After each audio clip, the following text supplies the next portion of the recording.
Hello everyone, कैसे हैं आप सब। उम्मीद करता हूँ आप सब काफ़ी अच्छे होंगे। मैं पिछले के भांति आप सब के लिए एक फ्रेश टॉपिक पर नए पॉडकास्ट लेकर के आ गया हूँ।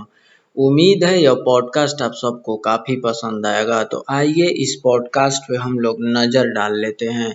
इस पॉडकास्ट पे हम लोग नज़र इस बिंदु पे डालेंगे, इसको मैं बता रहा हूँ कि अश्वत्थामा के बारे में यह पूरी पॉडकास्ट रहने वाला है कि और इसका मेन बिंदु है कि क्या अश्वत्थामा मारे गए। ये बहुत सारे लोगों के मन में सवाल उठता रहता है और गूंजता रहता है कि क्या महाभारत काल के अश्वत्थामा मारे गए या अभी तक पृथ्वी पर भटक रहे हैं। तो आइए इसके बारे में हम लोग विश्लेषण करें। अश्वत्थामा के बारे में यह प्रश्न सदियों से लोगों को आकर्षित करता रहा है कि क्या अश्वत्थामा मर गए या आज भी जीवित हैं। इसका उत्तर इतिहास, महाकाव्य, धार्मिक मान्यताओं और लोक कथाओं के बीच मिलता है। आइए इसे विस्तार से समझते हैं। अश्वत्थामा कौन थे? अश्वत्थामा द्रोणाचार्य और कृपि के पुत्र थे। वे महाभारत के सबसे शक्तिशाली योद्धाओं में गिने जाते हैं। कहा जाता है कि उनके माथे पे एक दिव्य मणि यानी कि रत्न थी, जो उन्हें शक्ति, सुरक्षा और रोगों से बचाती थी। उनका जन्म भी असाधारण माना जाता है। कथाओं के अनुसार जन्म लेते समय उन्होंने घोड़ों जैसी आवाज निकाली थी, इसलिए उनका नाम अश्वत्थामा पड़ा।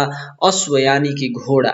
क्या अश्वत्थामा महाभारत के युद्ध में मारे गए थे? सीधा उत्तर के अगर बारे में हम बात करें तो महाभारत के अनुसार तो नहीं। अश्वत्थामा महाभारत युद्ध के बाद भी जीवित रहे, लेकिन उनके साथ एक ऐसी घटना हुई जिसने उन्हें मृत्यु से भी कठिन जीवन दिया। युद्ध के बाद क्या हुआ? जब द्रोणाचार्य की मृत्यु हुई तो अश्वत्थामा अत्यंत क्रोधित हो गए। युद्ध समाप्त होने के बाद उन्होंने रात में पांडवों के शिविर पर हमला किया और सोते हुए कई लोगों की हत्या कर दी। कई कथाओं में कहा गया है कि उन्होंने पांडवों के पुत्रों यानी कि उप पांडवों को मार दिया। इसके बाद उन्होंने अत्यंत विनाशकारी दिव्य अस्त्र ब्रह्मास्त्र का प्रयोग किया। श्री कृष्ण का श्राप। कृष्ण ने अश्वत्थामा को उनके कर्मों के लिए श्राप दिया। मान्यता के अनुसार उनके माथे की मणि छीन ली गई, शरीर पर घाव और पीड़ा बनी रही, उन्हें हजारों वर्षों तक धरती पर भटकने का श्राप मिला, उन्हें समान शांति और सामान्य मृत्यु से वंचित किया गया। कई धार्मिक मान्यताओं में कहा जाता है कि वे कलयुग के अंत तक जीवित रहेंगे।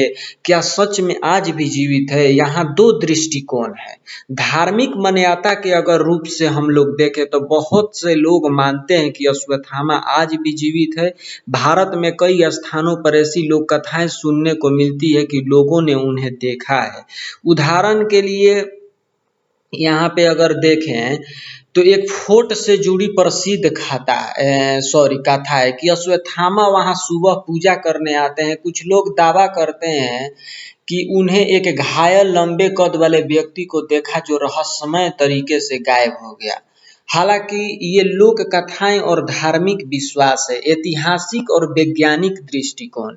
इतिहासकारों और वैज्ञानिकों के अनुसार ऐसा कोई प्रमाण नहीं है जिससे यह सिद्ध हो कि कोई व्यक्ति हजारों वर्षों से जीवित है। महाभारत को कई लोग ऐतिहासिक धार्मिक महाकाव्य मानते हैं, लेकिन अश्वत्थामा के आज तक जीवित होने का कोई वैज्ञानिक सबूत उपलब्ध नहीं है। क्या अश्वत्थामा अमर थे? रोचक बात यह है कि कई परंपराओं में अश्वत्थामा को अमर नहीं बल्कि चिरंजीवी कहा जाता है। चिरंजीवी का अर्थ है लंबे समय तक जीवित रहने वाला। विशेष उद्देश्य के लिए जीवित रखा गया पात्र को चिरंजीवी कहते हैं। हिंदू मान्यता में कुछ प्रसिद्ध चिरंजीवी बताए जाते हैं, जैसे कि हनुमान, परशुराम, विभीषण, कृपाचार्य, अश्वत्थामा।